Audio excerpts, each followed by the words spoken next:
রাইসিনা হিলের south block আর north ব্লকের প্রাচীন বিশাল ইমারতগুলো আজ আর কোনো সুরক্ষিত দুর্গ বলে মনে হচ্ছে না। মনে হচ্ছে এগুলো যেন এক একটি মৃত্যুপুরী।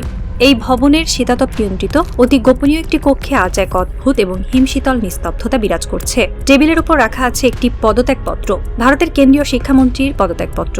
সাধারণ মানুষের চোখে বা যারা রাজনীতির গভীর ব্যাকরণ বোঝেন না, তাদের কাছে এটি হয়তো একটি সাধারণ ঘটনা। তারা হয়তো ভাবছেন, যাক, ছাত্ররা আন্দোলন করেছে আর মন্ত্রী পদত্যাগ করেছেন, সরকার তো দাবি মেনেই নিল। কিন্তু আন্তর্জাতিক ভূ রাজনীতির দাবার বোর্ডে যারা নিখুঁত হিসাব কষেন, তারা জানেন এই পদত্যাগপত্রটি কেবল একজন মন্ত্রীর বিদায়ের দলিল নয়, এটি হলো ভারতের ইতিহাসে গত এক দশকের সবচেয়ে বড়, সবচেয়ে ভয়ঙ্কর এবং সবচেয়ে অকল্পনীয় এক রাজনৈতিক পরাজয়ের আনুষ্ঠানিক স্বীকৃতি। শিক্ষামন্ত্রীর এই পদত্যাগের অর্থ শুধু একজন ব্যক্তির পদত্যাগ নয়, এটি হলো নরেন্দ্র মোদী এবং অমিত শাহের আকাশচুম্বী ইগো বা অহংকারের পদত্যাগ। যে দুই কসাইকে বলা হতো অপরাজেয়, যারা গুজরাটের মাটিতে এক ভয়ঙ্কর গণহত্যার ইতিহাস রচনা করেও গদিতে টিকেছিল, যারা কোটি মানুষের চোখের জলকে তাচ্ছিল্য করে আরো ক্ষমতাবান হয়েছিল, আজ তারা তাদের রাজনৈতিক জীবনের প্রথম পরাজয়ের স্বাদ গ্রহণ করল। যে মাথা তারা কখনো কারো সামনে নোয়ায়নি, সেই মাথা আজ ককরোচ জনতা পার্টি বা জেএনজি প্রজন্মের একদল তরুণের সামনে ধুলোয় লুটিয়ে পড়েছে। এটি কোনো সাধারণ হার নয়, এটি হলো এক দাম্ভিক সাম্রাজ্যের ইগোর প্রথম মৃত্যু।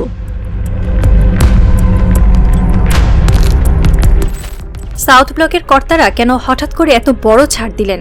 কেন তারা তাদের সবচেয়ে বিশ্বস্ত মন্ত্রীকে বলির পাঠা বানালেন? কেন তাদের ইগোকে এভাবে বিসর্জন দিতে হলো? এর উত্তর লুকিয়ে আছে একটি চরম গোয়েন্দা রিপোর্টের ভেতরে। সরকারের কাছে অত্যন্ত পরিষ্কার তথ্য ছিল, যদি পদত্যাগ আর 24 থেকে 72 ঘন্টা ডিলে বা দেরি হতো, তবে শিক্ষামন্ত্রীর গদি নয়, খোদ নরেন্দ্র মোদীর গদিটাও তাসের ঘরের মতো উড়ে যেত। পরিস্থিতি এতটাই নিয়ন্ত্রণের বাইরে চলে গিয়েছিল যে তারা বুঝতে পেরেছিল তারা শুধু সাধারণ ছাত্র জনতার সামনে দাঁড়িয়ে নেই। এই ছাত্রদের পেছনে, এই লাখো ঢলের পেছনে এমন একটি অদৃশ্য ক্ষমতা বা ফোর্সের ছায়া এসে দাঁড়িয়েছে, যা মোদী সরকারের চেয়ে হাজার গুণ বেশি শক্তিশালী। রাজনীতির মাঠে একটি কথা আছে, কখনো কখনো আপনাকে এমনভাবে মার খেতে হয় যে আপনি কাউকে সেটা দেখাতে বা বলতে পারেন না। ঠিক যেমন স্কুলের কোনো কড়া হেডমাস্টার যখন কোনো দুষ্টু ছাত্রের পেছনে বেত দিয়ে সপাং সপাং করে বাড়ি মারেন, তখন সেই ছাত্রটি ব্যথায় ছটফট করলেও লজ্জায় বা অপমানে কাউকে সেই দাগ দেখাতে পারেন না। সাউথ ব্লকের দোর্দণ্ড প্রতাপশালী বাবুদের অবস্থাও আজ ঠিক সেই জালি বেত খাওয়া ছাত্রের মতোই করুণ। তারা মার খাচ্ছে, কিন্তু কাউকে বলতে পারছে না যে কে তাদের মারছে।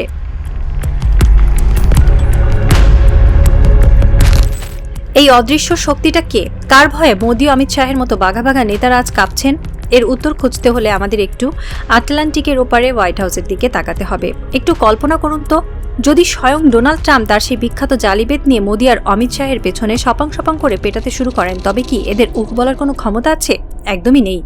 কারণ ভারতের এই কট্টরপন্থী নেতাদের সমস্ত দুর্বল জায়গাগুলো আজ পশ্চিমা বিশ্বের, বিশেষ করে ট্রাম্প প্রশাসনের হাতের মুঠোয়। মোদী সরকার যখন আন্তর্জাতিক অঙ্গনে বিশ্বগুরুর সাজার নাটক করে, তখন পর্দার আড়ালে তারা কতটা নত যেন তার প্রমাণ ইতিহাসের পাতাতেই লেখা আছে। ভারত পাকিস্তান যুদ্ধের যে কোনো উত্তেজনায় ভারতকে সবসময় আমেরিকার দয়া ভিক্ষা করতে হয়। আর সবচেয়ে ভয়ঙ্কর এবং লজ্জাজনক বিষয়টি হলো, আন্তর্জাতিক অঙ্গনের সেই কুখ্যাত এপস্টাইন ফাইলস। নেতানিয়াহু এবং ট্রাম্পকে সন্তুষ্ট করার জন্য, তাদের ইশারায় নাচার জন্য ভারতের এই নেতারা অতীতে এমন অনেক কাজ করেছেন যা আজ তাদের গলার ফাঁসে পরিণত হয়েছে। ট্রাম্প প্রশাসন যখন কোনো নির্দেশ দেয়, তখন সাউথ ব্লকের বাবুরা টু শব্দটি করার সাহস পান না। কারণ তারা জানেন, আমেরিকা যদি একবার চোখ রাঙায়, তবে তাদের সেই মেকি অহংকারের সমস্ত নাটক এক নিমিষেই শেষ হয়ে যাবে। আন্তর্জাতিক কূটনীতিতে একটি অমোঘ সত্য আছে, আমেরিকা যখন কারো ওপর নারাজ হয়, তখন তার পতন পৃথিবীর কোনো শক্তি ঠেকাতে পারে না। আমরা দেখেছি বাংলাদেশের প্রবল পরাক্রমশালী স্বৈরাচারী শেখ হাসিনাকে যখন আমেরিকা রেড সিগন্যাল দিয়েছিল, তখন তিনি কিভাবে মাত্র 45 মিনিটের নোটিশে দেশ ছেড়ে পালাতে বাধ্য হয়েছিলেন। শেখ হাসিনাও ভেবেছিলেন তিনি সব সামলে নেবেন, কিন্তু তিনি পারেননি। আজ নরেন্দ্র মোদীও পারবেন না, কারণ ডোনাল্ড ট্রাম্প এখন ভারতের উপর চরম মাত্রায় বিরক্ত বা আক্ষরিক অর্থেই বিলা হয়ে আছেন।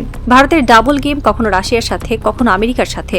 এই সুবিধাবাদী নীতি ট্রাম্প প্রশাসন আর সহ্য করতে রাজি নয়। আমেরিকা চাইছে দক্ষিণ এশিয়ায় ভারতের একচেটিয়া দাদাগিরি চিরতরে খতম করতে। আর এই কারণেই ভারতের ভেতরে যখন জেএনজি বা ককরোচ জনতা পার্টির তরুণরা রাস্তায় নেমেছে, তখন সেই আন্দোলনকে আড়াল থেকে একটি অদৃশ্য এবং অত্যন্ত শক্তিশালী সমর্থন দিচ্ছে পশ্চিমা বিশ্ব। মোদী সরকার বুঝতে পেরেছে, যদি তারা এই তরুণদের উপর আগের মতো গুলি চালায় বা গণহত্যা করে, তবে আমেরিকার সাথে সাথে স্যাংশন বা নিষেধাজ্ঞা দিয়ে ভারতের অর্থনীতিকে আইসিইউতে পাঠিয়ে দেবে। শিক্ষামন্ত্রীর পদত্যাগ দিয়ে কি আন্দোলনের আগুন নিভে গেল? সাউথ ব্লক হয়তো ভাবছে একটি মন্ত্রীকে সরিয়ে দিয়ে তারা হয়তো সাময়িকভাবে এই সুনামিটাকে আটকে দিল, কিন্তু তারা বুঝতে পারছে না তারা আসলে বাঘের মুখে রক্তের স্বাদ তুলে দিয়েছে। শিক্ষামন্ত্রীর পদত্যাগ মানে এখানেই শেষ নয়, এটি কেবল একটি ট্রেইলার বা শুরু মাত্র। এই জেনজি প্রজন্ম যারা একদিন পুলিশের লাঠি আর টিয়ার গ্যাসকে তুচ্ছ করে রাজপথ দখল করেছিল, তারা বুঝে গেছে যে এই সরকার আসলে কাগজে বাঘ। তারা যখনই দেখবে মোদী সরকার কোনো ভুল করছে, ঠিক তখনই তারা আবার রাস্তায় নামবে। আর এতদিন ধরে ক্ষমতায় থাকা একটি অহংকারী সরকার ভুল ছাড়া থাকতে পারবে না, তারা ভুল করবেই। একবার যখন একটি জাতি তাদের ভয়কে জয় করে ফেলে, তখন তাদের আর কোনোভাবেই ঘরে আটকে রাখা যায় না। সরকার কোনো দুর্নীতি করলে, কোনো কালা কানুন পাশ করলে এই তরুণরা আবার যন্তর মন্তর, পাটনা বা কলকাতার রাজপথ কাঁপিয়ে তুলবে। ককরোচ জনতা পার্টির সাথে আজ সাধারণ জনতা সেই অদৃশ্য ক্ষমতা মিলে একটা ফোর্স তৈরি করেছে, যা মোদির চাইতে অনেক অনেক বেশি শক্তিশালী।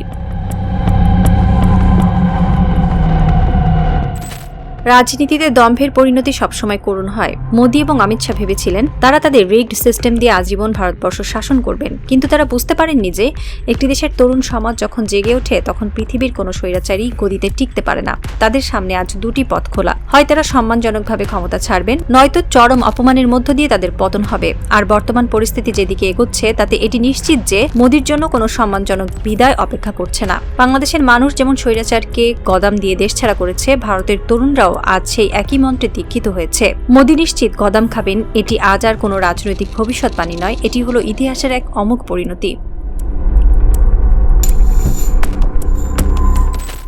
রাত শেষ হয়ে আসছে।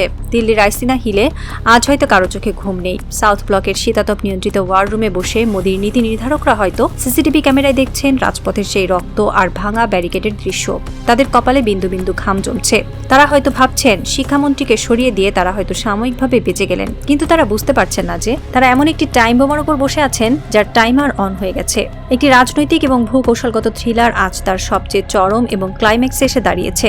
দাবার বোর্ডে ককরোচ জনতা পার্টি তাদের প্রথম কিস্তিমাতের চালটি অত্যন্ত নির্ভুলভাবে চেলে দিয়েছে, আর পর্দার আড়াল থেকে সেই অদৃশ্য শক্তি তাদের জালি বেঁধাতে প্রস্তুত হয়ে আছে। ঘড়ির কাঁটা এগোচ্ছে, সাসপেন্স এখন তুঙ্গে। এই তরুণ প্রজন্মের পারমাণবিক প্রতিরোধী আন্দোলন কি সত্যি ভারতের ইতিহাসে এক নতুন অধ্যায় লিখবে? ট্রাম্পের অদৃশ্য জালিবেতের ঘায়ে জর্জরিত মোদী সরকার কি পারবেন এই আসন্ন গণ অভ্যুত্থানের সাইক্লোন থেকে নিজের মসনদ বাঁচাতে, নাকি শেখ হাসিনার মতোই তাকেও কোনো এক মেঘলা দুপুরে ক্ষমতার দম্ভের রাজপ্রাসাদ ছেড়ে চিরতরে পালাতে হবে? অপেক্ষা কেবল সেই চূড়ান্ত বিস্ফোরণের।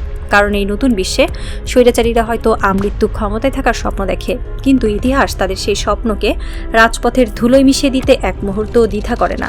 মোদি হয়তো আজ কোনো মতে পার পেয়ে গেলেন, কিন্তু তার কপালে যে গদাম নিশ্চিত লেখা হয়ে গেছে তা আজ বিশ্বের প্রতিটি রাজনৈতিক বিশ্লেষকই দেখতে পাচ্ছেন। দাবার বোর্ডের শেষ চালটি দেওয়া হয়ে গেছে। খসে পড়া মুকুটের আর্তনাদ শোনার জন্য রাইসিনা হিল এখন নিঃশব্দে অপেক্ষা করছে এক প্রলয়ঙ্কারী সাইক্লোনের, যে সাইক্লোন ধুয়ে মুছে সাফ করে দেবে রিগড সিস্টেমের সমস্ত অহংকার।